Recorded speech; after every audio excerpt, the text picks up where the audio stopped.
Mr. Mugabe, who turns 90 next February, shows no signs of getting ready to step aside after 33 years in power.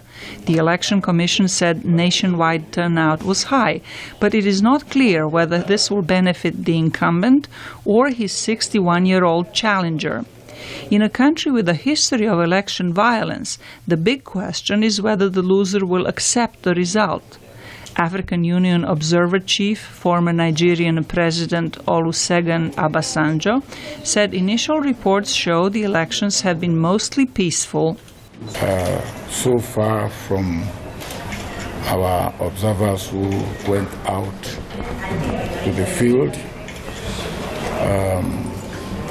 the conduct of the election everywhere they went had been peaceful, orderly, and free and fair.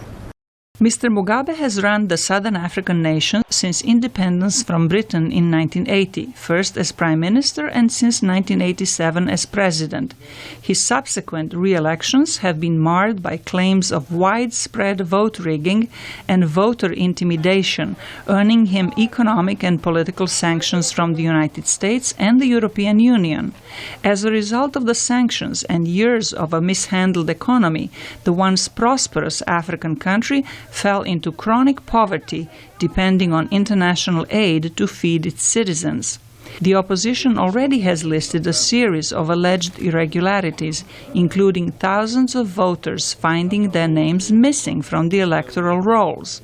The United States has questioned the credibility of the election, citing a lack of transparency in its organization and media bias in favor of President Mugabe. A spokeswoman said the sanctions will not be removed until it is determined that the vote was free and fair. Well, we've made clear to the government of Zimbabwe and the region that further reductions in our sanctions will only occur if this round of elections, these next elections, are credible, transparent, and reflect the will of the Zimbabwean people. Under international pressure after the disputed election in 2008, Mr. Mugabe formed a power-sharing government with Mr. Tsvangirai, who became Prime Minister. The latest election results are expected by Monday.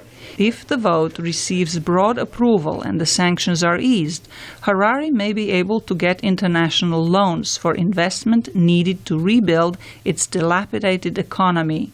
Zlatica Hoke, VOA News, Washington.